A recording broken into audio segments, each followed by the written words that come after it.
Miles J. Unger is an art critic for The Economist and the author of several best-selling books, including Picasso and the Painting That Shocked the World. This is Miles Unger. I'm Duncan Gammy. You're listening to Dunk Tank. And we're good. Okay. All right. I'm here with Miles J. Unger. Thank you, Miles, for joining me today. Oh, it's a pleasure. So I wanted to talk to you because you wrote this book called Picasso and the Painting That Shocked the World. And Picasso is obviously, maybe one of the top 5 famous artists ever. There's, bookshelves full of books that have been written on the guy. But you did something that was unique with this book. It's not a sweeping biography of the man. It's really centered around a single painting that he made, Les Demoiselles d'Avignon. My French isn't that good, so I hope I'm pronouncing that well enough. And it's maybe the most important painting he ever made. And the story around how he made it is incredible. But I wanted to start off by asking you, why did you feel that the story of this painting was particularly pivotal and important for us to focus on? Well, there's a number of reasons. And the most obvious is that it's widely seen as the pivotal painting in 20th century art, and in the course of modernism as a whole. But it has a strange quality in that it was almost an occult or hidden painting for many years. And I found the contrast between its kind of reputation as this kind of seminal, foundational monument in modern art, and the fact that it was almost invisible for many years, struck me as a fascinating story to delve into. And particularly since it came at a time when I think, a particularly fascinating moment in European and Western culture, sort of where one age was coming to an end and another seemed to be coming into being born. And so it just seemed to me that this was sort of ground zero in a way. And one could sort of, if you look at the course of 20th century art, everything seems to sort of converge on this one moment. And so it just seemed like a fascinating story to tell, with a fascinating cast of characters taking place at a fascinating time. The kind of that moment of bohemian Paris, which is, at least in retrospect, filled with kind of a nostalgic glow. And so all those reasons, it just seemed like a great story about a crucial but lesser known moment in art history. And I just found it a gripping tale. Yeah, there's a lot of those things I want to unpack over the course of our chat here. But let's take a step back here for a second, because there's, to a lot of Picasso's art, and including this painting, there's kind of this like eerie quality. And you go back in the book, you go back to his childhood. I think it was his 7-year-old or so younger sister. She died. Mm-hmm. And before she died, I forget the illness, but they knew this was coming. Diphtheria? Okay. Yeah. And is diphtheria, is that like a sort of like diarrhea type illness, or what is that? I think it's a high fever. I think not a physician. Okay, but a painful, a pretty, it's a pretty brutal way for a kid to die. Yeah, for any 7-year-old to die is just tragic, yes. And it was traumatic. Well, that's what I wanted to touch on, because Picasso at one point prayed to God and promised that if she lives, I'll never draw again. Mm-hmm. And then he was a kid, he broke his promise, and then shortly after that, she died. Mm-hmm. Did that have a major effect on him? I think it did. It was certainly a traumatic moment in his life. But I think Picasso was naturally given to kind of superstitious. I mean, I think one of the keys to understanding Picasso as a man and Picasso as an artist is to really understand his superstitiousness. I mean, art to him was never kind of about making pretty pictures. It was a kind of almost occult practice like voodoo or shamanism, and so the combination of that traumatic event and his attempt to sort of make a bargain with God that he then couldn't keep. I think all those sort of work together with his own natural inclination to invest art with kind of magical powers, both for good and for evil. So I think there was a kind of synergy there, a tragic synergy that and it's not the only moment in his life. Picasso was constantly he treated art as a kind of magic, both to conjure the good in life and to protect against the evil. We see this again in the suicide of his friend Kazayemas, where he sort of uses that tragedy for which he felt somewhat responsible for as a kind of ritual, and that's sort of the beginning of his blue period. Well, sorry to interrupt. Why did he feel somewhat responsible for that? Well, he had the story of Kazayemas. He was his best friend with whom he traveled to Paris on his first trip in 1900 when he was a 19-year-old kid. And Kazayemas was a very, tormented guy. He was self-destructive, drank too much drugs, was constantly falling in love with people entirely inappropriately, like his own niece. It was just that, he had many problems. He might have been a repressed homosexual, and while Picasso had a great time on his first trip to Paris, had a mistress, with whom he, romped around happily in bed, Kazayemas had a girlfriend with whom he could not consummate the relationship, and she tormented him. But he was madly in love with her, but was in a way also physically repelled by her. And at a certain point, Picasso has to leave Paris because Kazayemas is falling apart, is drinking more, taking more drugs, being more and more obsessed with this woman of his dreams. And eventually Picasso said, I can't deal with this guy. I sent him off.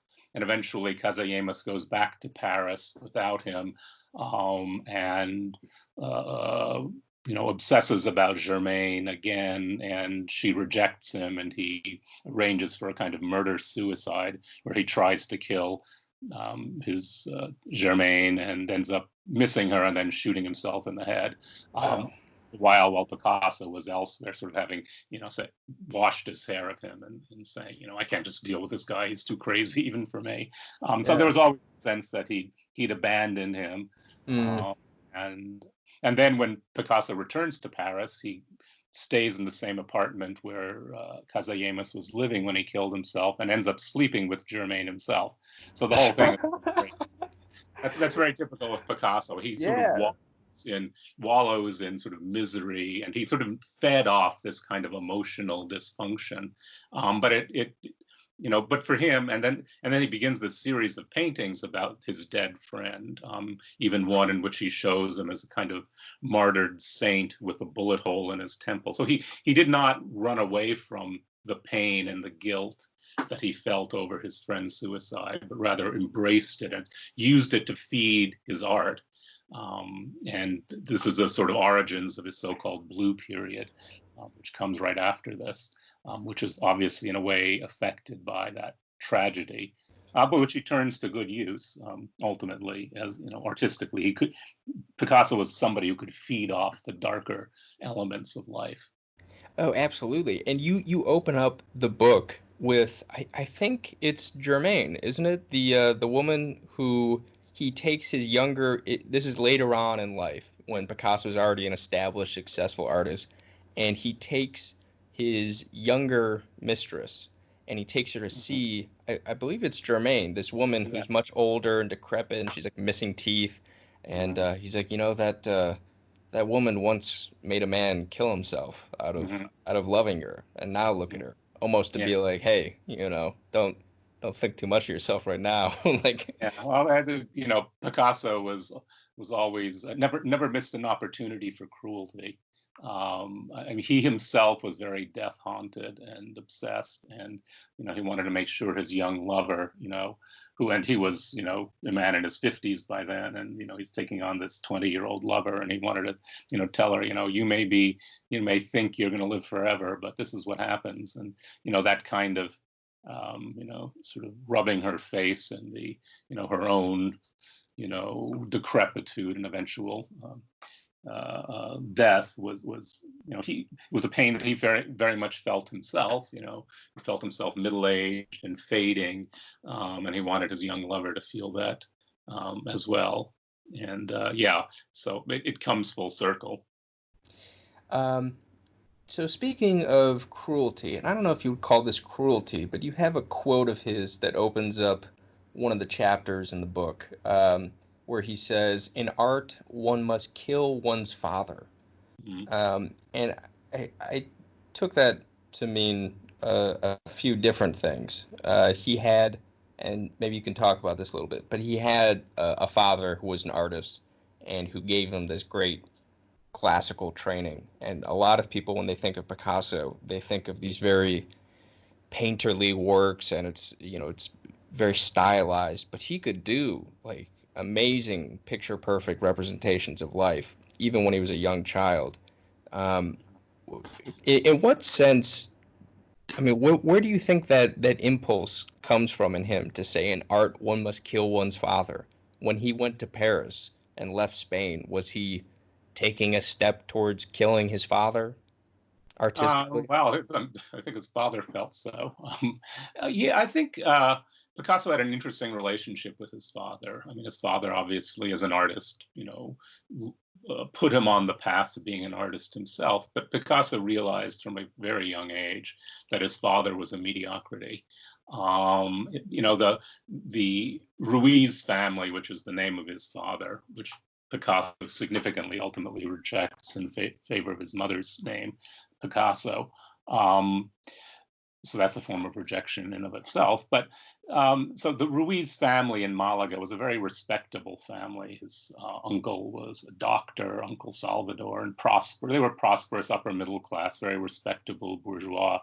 Um, his own father, Picasso's own father, was the sort of black sheep of the family, an artist rather than a lawyer or a doctor. The sort of poor relation, even though he himself was, for an artist, was very sort of bourgeois. But Picasso felt very early on the kind of humiliations of this situation. His older relatives, his uncles and his aunts, looking down on his father, and his own sense that his father was, basically a hack. And I think much of his career and the fact that he sort of made himself into the sort of greatest revolutionary of the 20th century has to do with his rejection, both artistically but also emotionally, to his family. He thought his family looked down on him. He looked down on his father, and he once described his father as a bourgeois, bourgeois, bourgeois. This idea that and he rejected this. He wanted to, his career is very much a flight away from that kind of notion of artistic respectability and sort of financial respectability. I mean, it's ironically he ultimately becomes very rich, Right. but he didn't. His particularly with his uncle Salvador, who was the sort of patriarch of the family, the successful doctor. He really raged whenever he needed to borrow money from his uncle. His uncle supported him when he went to the art academy in Madrid, and he resented this terribly. And every time he could, he really thumbed his nose and poked the eyes of his relatives and sort of bit the hand that was feeding him. And a lot of sort of, psychologically, a lot of what sort of made him as an artist and made him make the kind of choices he did was an effort to sort of run as far and as fast as he could from that that milieu of bourgeois respectability, in which he included his father very much. I mean, a man whom he loved, but he really sort of saw as a failure. Well, it's interesting because I was thinking about this while I was rereading your book, and the fact that Picasso is known for changing his style like radically so many times over the course of his life. And if you think of an artist's style as, like with a writer, if a writer changed their writing style all the time, it would be kind of it would be kind of like a miracle because your style is such a part of who you are. And the fact that he's able to constantly shift, I guess, in the pursuit of this revolutionary, fixation, it almost sort of speaks to having, I don't know, it's almost like, is there much depth to his personality at all? Is his style, like, if you can shift your style that easily, how much depth is there? How much attachment to you as a person does your style have? Do you know what I'm saying? I mean, no, that's an interesting point, and I think people often spoke of Picasso's betrayal. I mean, particularly in the period following the First World War, when he married a very respectable Russian ballerina, and he started painting these, very realistic classical pictures. I mean, it was seen by most people as a rejection, a kind of, he'd suddenly become a reactionary bourgeois, the reactionary bourgeois he always claimed to despise. Other people have looked at this and said, well, there's nothing more radical. I mean, when modernism and abstraction became respectable, he, again thumbed his nose at the prevailing wisdom and turned it in the opposite direction. And it's a good, it's not something I can, I think anybody can fully, there's no right answer to this. Right. I think, Picasso, if there is a right answer, I think it's psychological, that he resisted very much being pigeonholed. Nothing bothered him. He didn't want to even be respectable in the terms of, being an avant-garde artist. And he was certainly a man conflicted. He, as you said, had this very traditional training in, the various academies in Spain, and so he knew how to do this. And even in, if you even look at, works that you consider, very much in the modernist vein, like Guernica, you can see his classical training coming through. You can see those sort of fragments of classical statuary, and at his best, he can play off those modes. And I think, Guernica is a good example where there are elements within it that are more sort of, you might say, traditionally rendered, in a overall context that remains cubist and modernist. And that tension brings something to the work that a sort of more consistent approach might not. Or even in Les Demoiselles d'Avignon, he plays off different modes against each other. Like you have the three figures on the left and the two on the right who have, in a completely different idiom, after he's seen African art and been inspired by African masks. And then you have the still life at the bottom, which is sort of a much more, sort of on one level, much more traditional. And these different modes, the tension among them, I think, creates a sense of unease, a sense of not having a firm foundation upon which to stand, that I think is expressively powerful. I don't know. I mean, and you can look at his career as a whole and look at it that way, that you never know exactly where you stand, because he is sort of moving in and out and playing with, it's almost as if he's standing on the wreckage of Western art history, which he helped destroy, but is then sort of picking up bits and pieces of the rubble and using it for his own purposes. That's a fascinating idea. Let's talk about this painting. He left Paris for a certain amount of time, and then he comes back Mhm. At what point did he start working on Demoiselles d'Avignon? Well, it's the timeline is somewhat iffy. It probably in the latter part of 1906. So he's been back in Paris for his fourth time, the time that it finally sticks, and he's able to make, he moves into the Bateau Lavoir in Montmartre and is able to he's beginning to make a career for himself and, have enough money to keep body and soul together. So he's been in Paris a couple of years.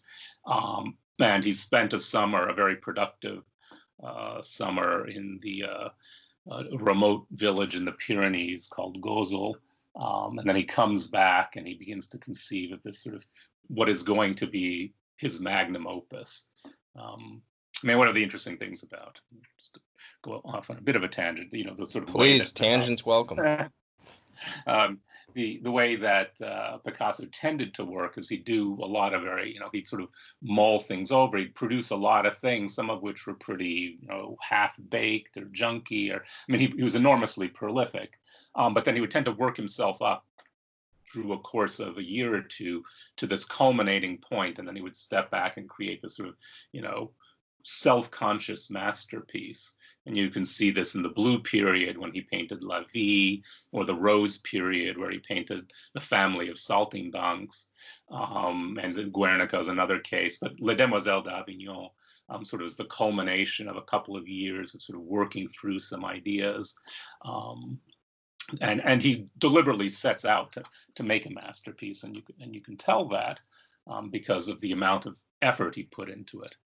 Picasso is often an incredibly slapdash, spontaneous artist, just churning stuff out. But here he's working, he buys himself this fine canvas, which he rarely did, and stretches it very carefully.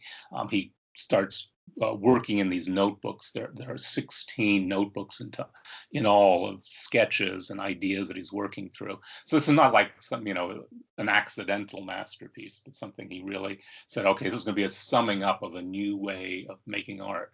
And he set about this very deliberately.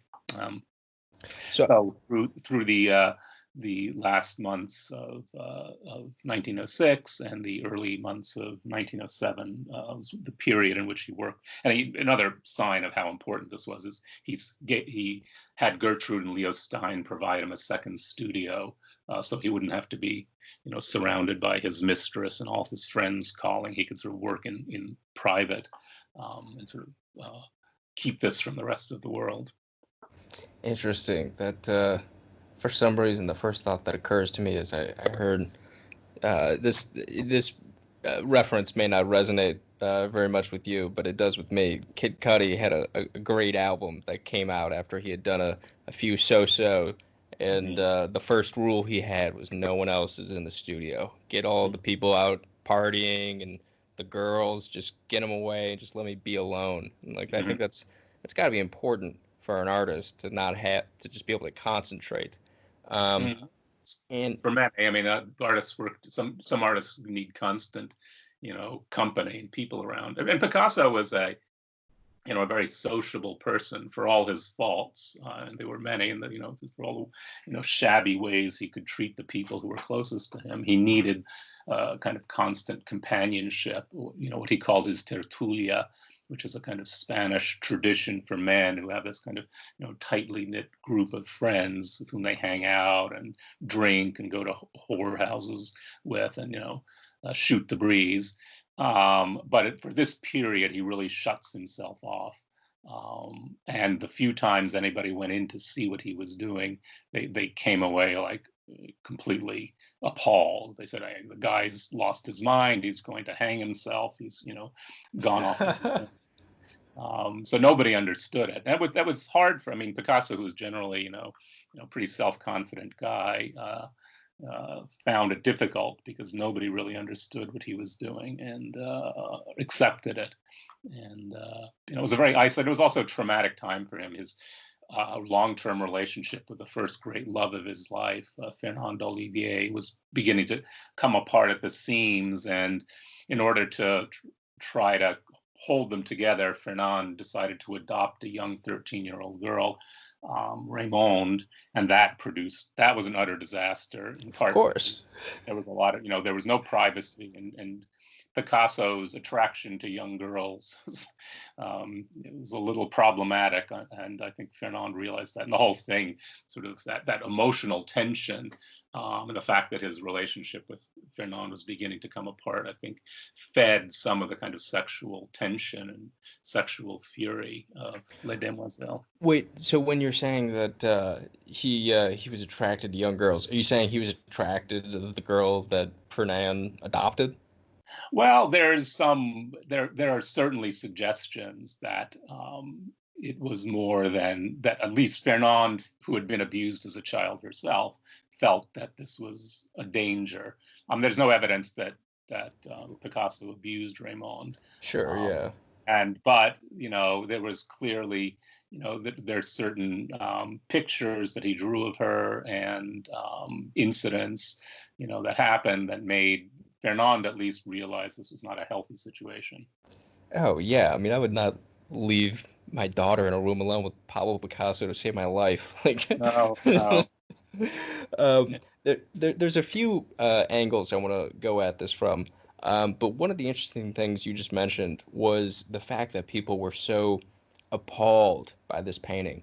And looking at it from the perspective of someone in 2020, and people should, of course, Google this painting, or if they haven't heard of it, should look it up so they can understand what we're talking about here. And if the museum's ever open again, they should definitely go see it. Oh, I know. I only saw it once when I was in New York, and it's amazing.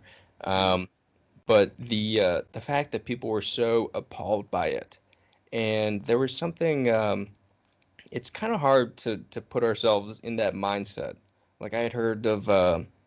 People talked about when Stravinsky first displayed or first performed The Rite of Spring, which is a nice piece of classical music that people should listen to. But apparently at the time when it was premiered, people literally picked up their chairs and threw them at the orchestra. And you listen to it now, it's like, Jesus, like what the hell's the matter with you people? This is totally fine. And well, it is and it is. I mean, I think with both with Les Demoiselles d'Avignon and with the Rites of Spring, there is a kind of aggressiveness to them. I think if you're sort of, particularly if you sit around and listen to, Offenbach or something, some, tuneful contemporary, and and then think about, sort of sympathetically sort of think what that kind of those aggressive rhythms and pounding beat how it must have seemed at the time. right. It does have a I mean, obviously we're much less, we're pretty much shock proof these days, or at That's what I least was gonna say. It's hard to imagine art that shocks people. What about this painting was like shocking? I think I think they're on two levels. Well, at least two I can sort of think of off the top of my head. I mean, one is its sheer aggression. I mean, it's not a painting, that tries to get you to like it. I mean, it's a picture of five whores, sort of staring at you aggressively. It's not the most sexual painting ever made by any means. I mean, people. You compare it to some of the stuff that was accepted in academic circles, these erotic pictures of Venus floating on the waves, and very sexy, sensual things. I mean, Les Demoiselles d'Avignon is not at all like that. I mean, there's nudity, but the nudity is so stylized that it's not, I don't think anybody, thinks like this is pornography, but it is so aggressive and in your face. And these whores stare right out at you. They don't sort of blush demurely. And the way he sort of treats the human figure, particularly the human figures on the right that he painted after spending a lot of time studying African masks, are so distorted.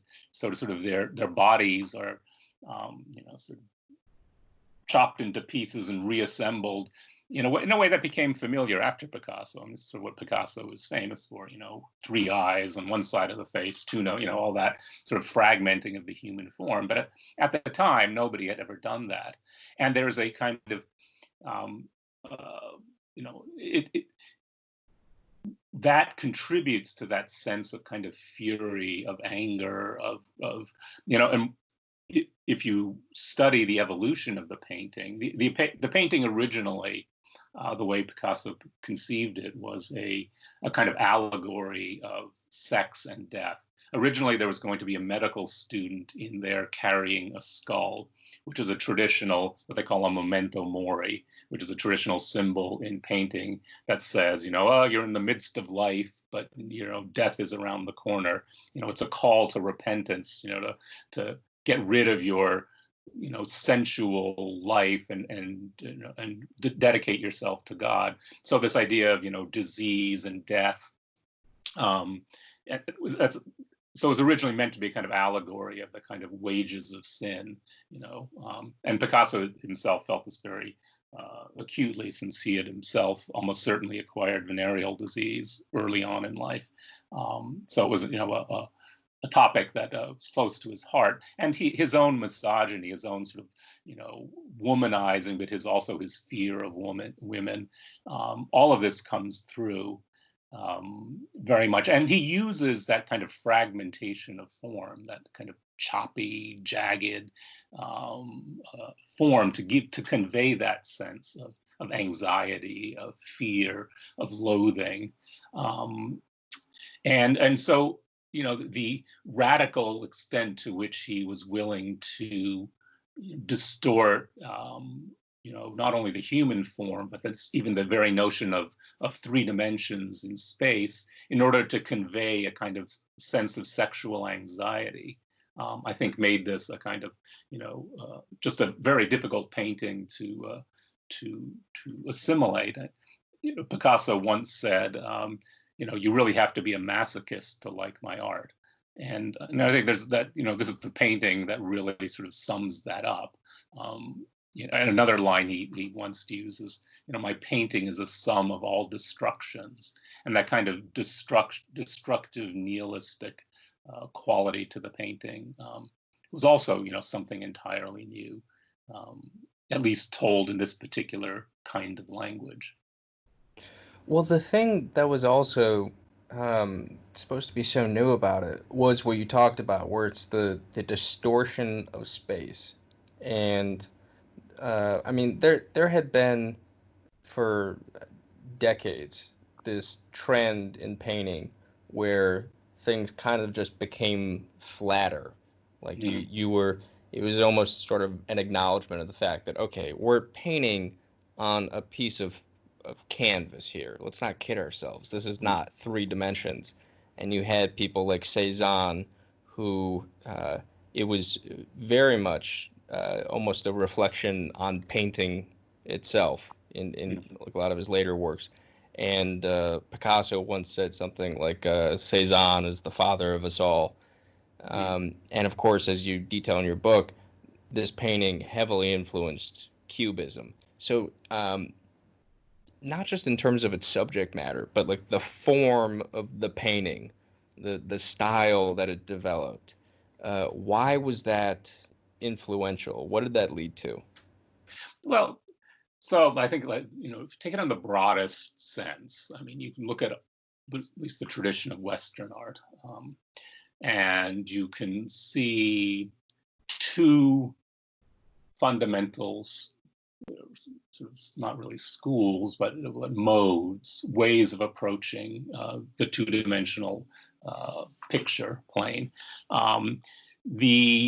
Let's say the medieval, the older tradition, that goes back to medieval icons and stained glass, was basically, iconic. It was a flat image on a flat surface that was sort of the perfect vehicle for conveying the kind of eternal truths of heaven and divinity.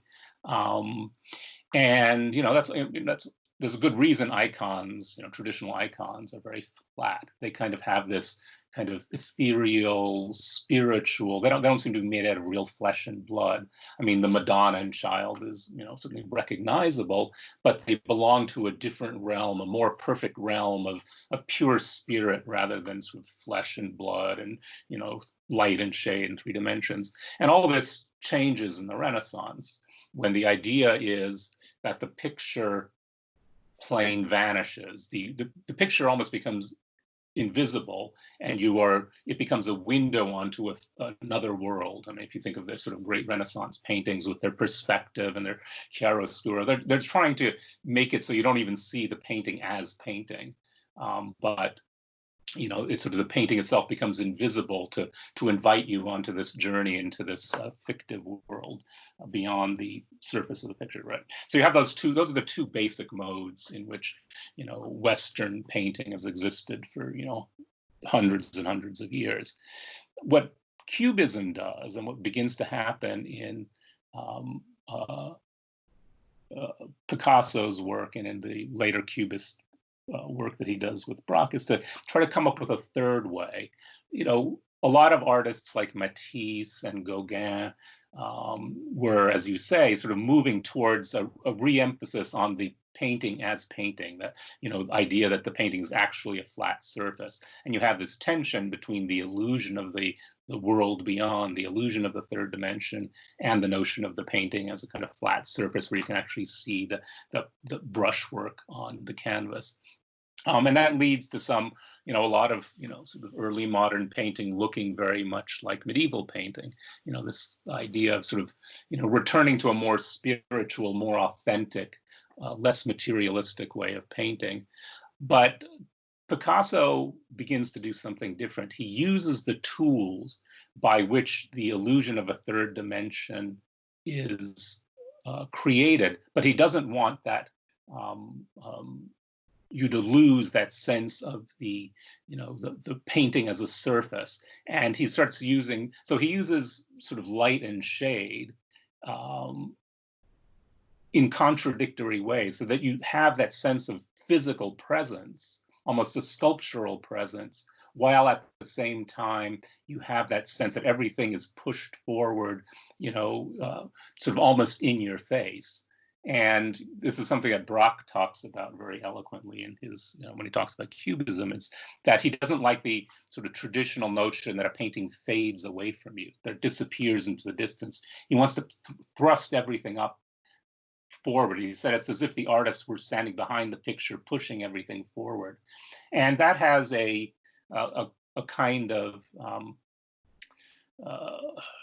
not only a kind of formal, it doesn't only make the painting look different, it makes it feel different. It feels substantial, it feels full, it feels as if everything is almost pushing forward into our space.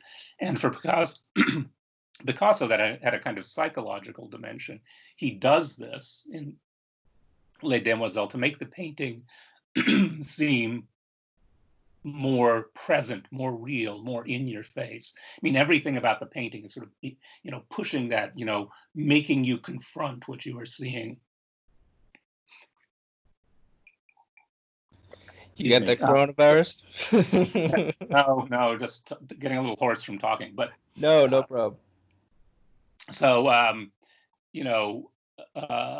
that idea of sort of, I think, the expression in your face is kind of a good way of summing it up. It really is like confrontational. And he does this by having it both seem substantial, but also seem very much forward pushing, thrusting into our space. And that kind of thrusting, aggressive stance has a psychological component to it as well. It makes, you can't get away from these creatures. They confront you in every way possible. And that is the sort of, the effect of, but it's fundamentally different from both sort of traditional, forms, the kind of illusionistic and the iconic. It's a kind of third way of painting that will bear enormous fruit throughout the 20th century. One of the things that you see sometimes in moments in art history that have high activity. And I'm not just talking about the visual arts, where you have things like the Renaissance or this amazing conglomeration of just total heavyweights that Picasso was surrounded with. But you see it in things like the Harlem Renaissance, or uh, I'm just off the top of my head. These are other examples of this phenomena where you have a bunch of just phenomenal artists concentrated in one place, and they're all kind of feeding off each other and in competition with each other. I think like Norman Mailer at one point said, I would have been a better writer if I had better writers around me in my generation, which is a really pompous thing to say, but it might have also been true. Norman. I know this guy's such an ass, but he there's a point to that. And I was just talking to this biographer of Hemingway, Mary Dearborn, and she was talking about all the literary titans gathered around in Paris at this time, um, along with the artistic talents like Picasso, like Matisse, like Modigliani, Braque. I don't know if he was in Paris, but he was certainly in the ether. What I mean, it's I can't wrap my mind around it. How were all these geniuses? How did they all find each other in this one place? Mm-hmm. Well, it's a big question. It's one I've actually occasionally thought of writing a book about it, because I've written a lot about the Do it. Florentine. Seriously, do it. That would be a Well, great I can book. find a publisher who's interested. I might well do that. Okay. It's so I, as I said, spent a lot of time writing about the Florentine Renaissance, which is another, if you look at sort of 5th century BC Athens, or Florence in the Quattrocento, or Paris at the turn of the 20th century, these are places where a critical mass sort of built up of talent and creativity, and to find a kind of underlying rule. I mean, it would be nice to find a kind of one word answer to why that is the case. Right. In the case, I guess the term critical mass comes to mind. That there has to be, but the conditions are, have to be right. I think in Paris, at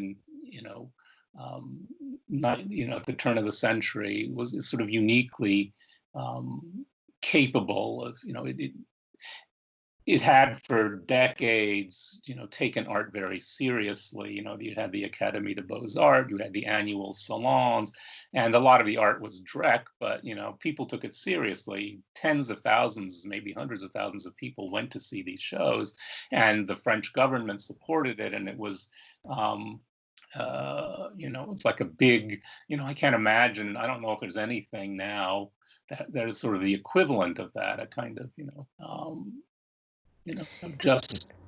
No, I can't think of anything like that, which is, I mean, it's a real shame because we have things like the National Endowment for the Arts, but people, something like Piss Christ, which was a sculpture of a statue of Christ in a jar of urine, for people who don't know, and people, go up in arms that, oh, taxpayer dollars are paying for this profanity, and it's like, God, like I wish we had some public financing for the arts. There had been like a few moments like that in American history, like during the Great Depression. I think there was, I don't know if that was part of the Works Progress Administration. Yeah. I mean, that sort of helped build. That helped, a lot of the artists who Totally. went on to the New York School. De Kooning and Pollock and Rothko and all those people worked in these. Were supported by the government. And the interesting thing though about about Paris, and maybe this is happens more often than not, was that the greatness of Paris was, I mean, there was a lot of government funding for the arts, a lot of the official schools where you got trained in the academic style, and the Napoleon III would come and bestow his praise on one particular artist who would then become successful and rich. But the art that we now take seriously, that we now look at, is art that was made against that. The famous 1863 Salon des Refusés, the Salon of the Rejected, where many people say it's the beginning of modern art, where Manet shows Déjeuner sur l'herbe, much this. So there was this tension between, yes, there was enormous government support, there was enormous interest in the journals about this, everybody wrote about it, but the great art, the artists we now look at were the artists who set themselves up in opposition to that, who rejected that or were rejected by that. You have Manet, and then you have the Impressionists, and they were, that you had their defenders, but then you had people. But everybody wanted to be in Paris, if only to tear the whole thing down. I mean, you had to be where the enemy was in order to, there wasn't much point in railing against the establishment if you were off somewhere in, some provincial town somewhere. Or if there was no establishment. I mean, kind of like the key phrase of what you're saying is they're railing against, like even just having some temple that sets itself up as the temple of pure art. I mean, that serves a purpose for real artists like Manet to step back and go, this is not what art is. And if you didn't have I don't know what the main salon was called, but if you didn't have that, then you wouldn't have the Salon of Rejects. You know what I'm saying? Like it's almost like you need something to react against, where art now is, I mean, I'm sure you saw the sculpture of the guy who duct taped like a banana to the wall, and that's that's like mainstream art that people pay lots of money for, and it's like, if you want to be like a punk rock artist, like how do you even rebel anymore? Because all the rules have been taken down, and people are just like stomping on the ruins. Like I don't know what you would do. Yeah, well, I don't think, the idea that creativity is all about having no rules is ridiculous. You have to have rules, and you can then break them, but there's no tension. If anything is permitted, nothing is possible. There's always been a kind of, push and pull, and, between the neoclassicists and the romanticists and the realists. I mean, without one, the other wouldn't make much. You have to define one in terms of the other. And, modernism and the avant-garde of that, it was a glorious and enormously creative moment, but in a way it was a moment of destruction from which it was very hard to recover. Both was destroyed by kind of utopians who thought, we could build a better world, whether it was the Soviet Union or the Italian futurists who thought we should burn down all the museums and famously said that, a speeding motor car is more beautiful than the Nike of Samothrace. So there was that kind of, but that was a kind of, there is something, when you come to a civilization that is sort of, past its sell-by date, that is, sclerotic and stuffy and unchanging, but it's still powerful. That is a moment of great creative potential. But once you've destroyed that, you sort of lose that tension. You're sort of left with, now what? How many times? You could tape something else to a museum wall, but nobody's going to really,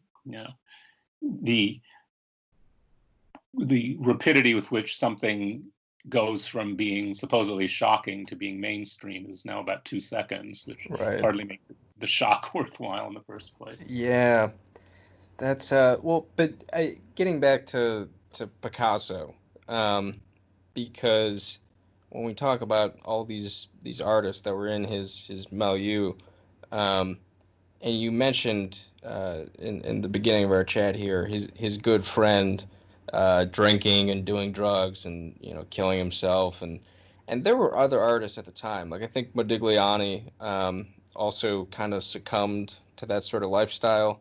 But Picasso, he went on to produce over like 10,000 paintings, over 1,000 sculptures, lived till he was like 92, and just for context for people, that's something like a painting every 3 days a sculpture every 10 days. And these are not trivial works. I mean, this guy was just pumping out content. And I mean, a lot of artists, including a lot of great artists, like you mentioned Jackson Pollock earlier, that guy would go years where he was just dribbling out paintings and they were kind of half-assed and he was drinking all the time. But Picasso seemed to have his shit together. What what made him different in that way? Well, I might argue a bit with the contention at all. I mean, he's a very uneven artist, and I don't even think it. Might not even that may not actually be fair, because I think a lot of what he did, he fooled around, he tried things, and not with the idea of oh, here's a great work of art. Unfortunately, or maybe fortunately, and he could scrawl something on a napkin in a restaurant, and it's worth a lot of money. So in that sense, it's art. But he wasn't necessarily always saying, oh, everything I touch is genius. He was, one of his great gifts was his willingness to experiment. He painted some of the ugliest paintings. I'm thinking of these paintings he did of nudes following Les Demoiselles d'Avignon. There's one in the Museum of Modern Art, and there's I don't know what the other ones are. There are a few of these, and painted in 1908, 1909, and they are the world's ugliest, least successful paintings, and.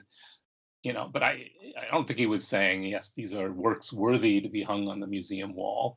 He was trying something out, didn't work, went on to something else, and eventually, found something that did. So there's that. The other thing about him is, Picasso was pretty mercenary. I mean, he used people. He was not, he destroyed other people. He didn't destroy himself. He lived off his parents, even when he was calling them bourgeois and had contempt for them. He would live off, he would mooch off everybody when he needed.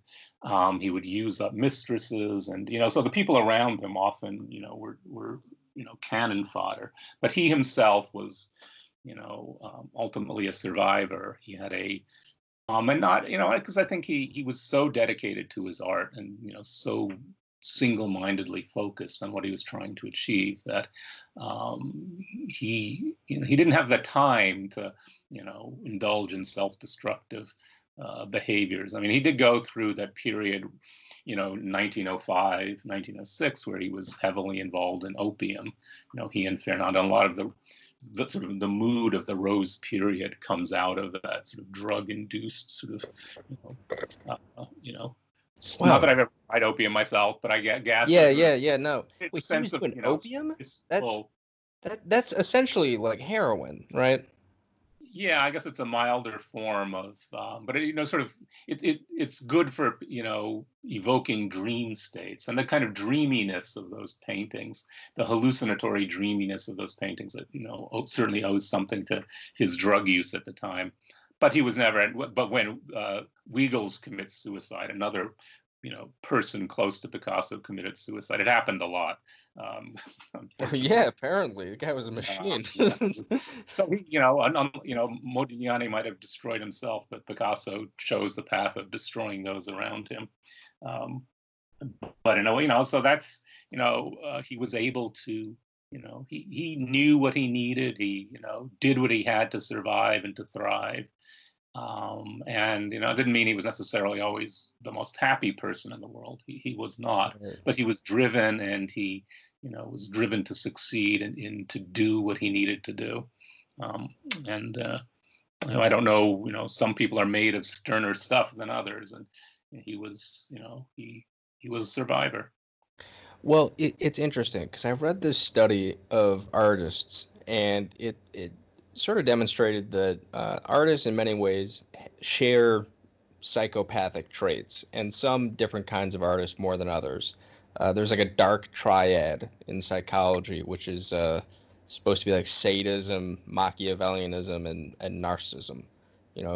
Basically people who are super egotistical, super manipulative of others, and people who enjoy cruelty of others. Mm-hmm. And writers are apparently like the least psychopathic, and architects are apparently the most. So Do with that advice what you will. You know, you ever see an architect in a dark alley, just run, I guess. But Picasso, in many ways, and I guess that makes sense because if you're a psychopathic liar and you're inventing all these false realities for other people, you know, you turn the dial a few ways the other way, or a few clicks the other way, and you know you can kind of see how that becomes an artist. But in many ways, like what you're describing, and what you describe in the book is a guy who's, I mean, he's not a very good person. Like he's clearly, even if he's not like, you know, you talk about the 13-year-old girl, even if he's not molesting her or anything like that, like it's creepy. It's creepy that you're painting these evocative images of your mistress's adopted daughter. And he, at one point in his life, he had two different mistresses who um, were arguing over like who was going to get to keep him. And he goes, you know, I'm happy with the way things are. Like you two are just gonna have to fight it out. And they literally got on their hands and knees and fought each other. And when he reflected back on that, he told people that, quote, it was one of my choicest memories. Like, that is a psychopathic thing to say. Like, I mean, was it at all uncomfortable diving in this guy's mind for however long it took to write this book? It was, yeah. I mean, you spend time with these people you write about, and he was not the most congenial companion for a couple of years. Yeah, he was not a likable guy. I mean, one of the things that I think made it easier was some of the traits, the less pleasant traits of his personality, come out more later in life. Since I wasn't concentrating on that period. I mean, he was, you know, for most of the period I'm writing about, he's young and unknown and ambitious, and you know, he didn't have the power, you know, to treat. I mean, he still treated people badly, but he didn't quite have quite the same power to, you know, set one, you know, woman off against another. I mean, you know, he was you know, he was part. I mean, I don't know. I'm not sure I would call him psychopathic. Okay. He was incredibly egotistical. I mean, he was brought up in this traditional um, Andalusian household, you know, with a weak father and all these women who adored him and waited on him. And I think he always felt that this was, you know, sort of the way things should be. You know, the first 5 years of his life, he surrounded by women who doted on him and, you know, treated him like a little prince. He was also incredibly needy emotionally, and he could, you know, he could also be, you know, in fairness, you know, he could also be incredibly cruel to the men in his life. I mean, the way he treated his friend Jaime Sabartes is just appalling. You know, just treated him like a slave and humiliated. I mean, you know, Sabartes um, worshipped him, and he treated him like a, made him do menial tasks, insulted him, harangued him, kicked him out of his life, and then made him come crawling back. He was, you know, he needed that kind of, adulation. And then when you showed it, he treated you with contempt and said, "You're making a fool of yourself." So he was a difficult person, and but and he said himself, you're going to be, if you're with me, you're going to be chewed up. But he chewed himself up. I mean, he was not, he dedicated himself so much to his art that he didn't spare himself, even as he, didn't spare the people around him. And as far as artists being psychopaths, I mean, there are, I'm not sure it's a universal rule. The example in this book of somebody who was an all-round good guy was Georges Braque, his partner in founding Cubism, who was put up with his crap all the time, and but was basically just a good, he was modest, and learned from, was willing to give credit to other people, and did not treat the people around him like garbage. So, and he was still a very great artist. I mean, maybe not of quite of the stature of Picasso, but in his own right, a major figure. So, Picasso he was not the monster Picasso was anyway. Right. Yeah, yeah, yeah. I mean, maybe the fact that you just mentioned, oh, he was willing to share credit. Maybe if he had been a little bit more psychopathic there, we'd be, praising his name just a little bit higher. But Uh, that's that could be. That could be. who, His modesty didn't necessarily serve him well in the, but he's, yeah. a major modern artist, and And also, uh, who cares? I mean, he contributed something really important, and if people don't know his name, I mean, that's fine. I mean, he's still well known by people who know art. mhm. Yeah, Uh, well, he's one of he is as much responsible for the founding and evolution of Cubism as Picasso is. And, for those, he's sort of, the cliche is he's a painter's painter. A quiet master. But, in some ways, I mean, I like many of Braque's paintings more than I like many of Picasso's. And he was an artist of narrower range, but within that narrow, mostly a still life painter, but within that range, he painted some of the most satisfying, paintings of the 20th century.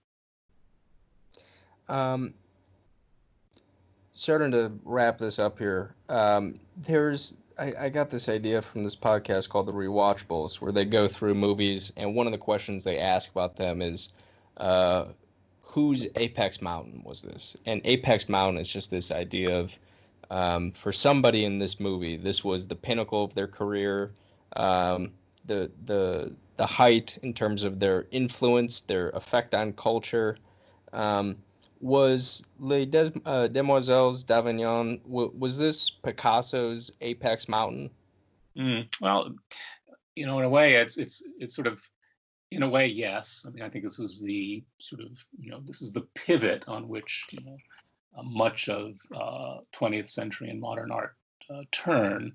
But it had to, and one of the things that fascinated me about this was that it was, so he paints this painting in 1907. It is barely seen until 19, go to the collection, 1939 or whatever, it goes into the collection of the Museum of Modern Art. I mean, he had put it away in his studio.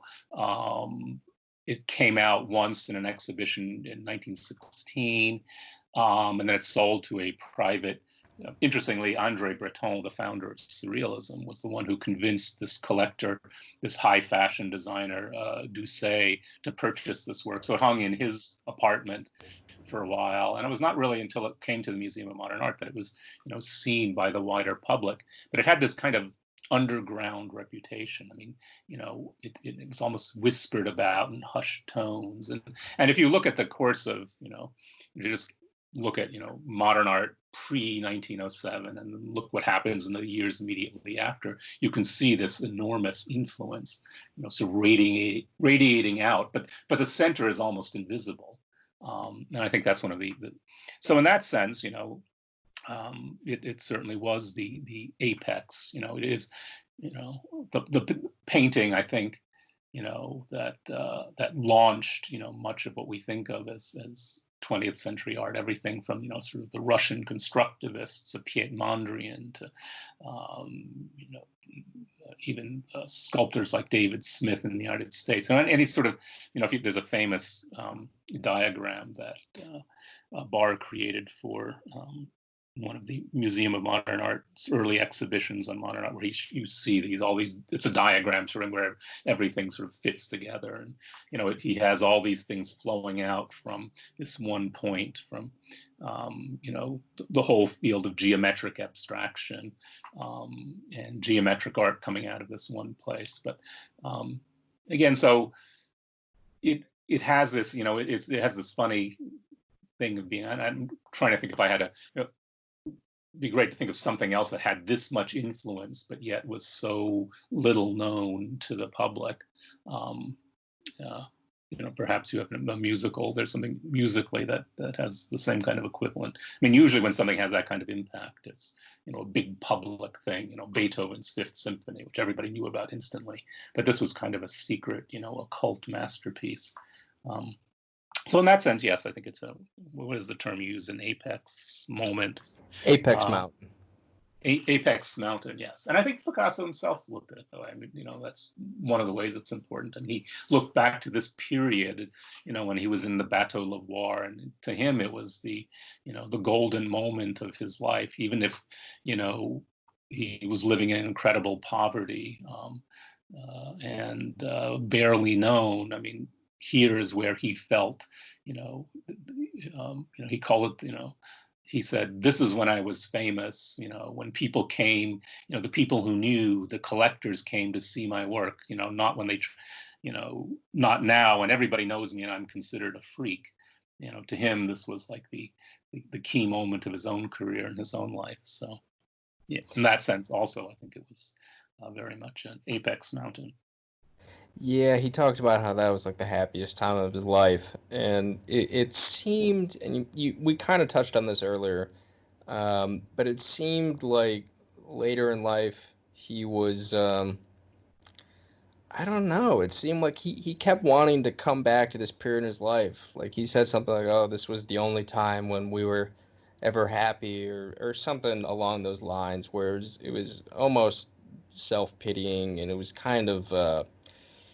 I don't want to say it was pathetic, but it was kind of sad. Um, and the I guess the last question I wanted to ask you is, we have Picasso, the myth, the celebrity, the great man, the artistic hero, and people really like and oftentimes aspire to that idea of greatness. But on a human level, do you think Picasso was ultimately a happy man? Well, that's pretty easy to answer. No, he was not happy. I Ugh. think, like a lot of people who achieve great things, he was, his typical, his default position was discontent. Otherwise, why go to all the trouble? I mean, if you're contented, you don't tend to do much. He was driven, and he was driven to fame. He was driven to achieve. But when he got there, I don't think you can just turn that off. I mean, most people anyway, they're driven to succeed, and they find that when they succeed, it's not what they thought it was, and so they're driven to do something else. And I don't know of that many people who are that, that neat, have that kind of inner fire for whom that fire is ever quenched. Um, it's just the way they are, and you reach one mountaintop, there's always another mountaintop beckoning, and there's maybe there's momentary satisfactions, but they're fleeting, and he found when he became, he craved fame, he craved recognition, but when he got it, he felt it was suffocating. And there's a story, was relayed by one of his later mistresses about when he was a man in his 70s or 80s, and somebody recognized him on the street and says, "Oh, Master Picasso, I admire you so much." And he was so enraged. He said, "Yeah, uh, go fuck yourself and go fuck your wife," or something like that. I mean, he was so in this idea that he was a master, sort of, he hated that. And, even though that's all he aspired to this all his life, he just he just turned on this poor guy who only wanted to, tell him how much he admired his work. And, that's the way he felt. And so Wow. happiness, I think that was not something he was ever capable of, except in brief moments. Wow. Well, on that note, look, I hope that uh, you are a happy guy, but I hope that you stay discontented so that you can write another book, because I really enjoy this one. And thank you very much for taking the time to chat with me. Well, thank you. It was a pleasure. Thank you to Miles Unger, and thank you for listening to Dunk Tank. I'm Duncan Gammy. See you next time.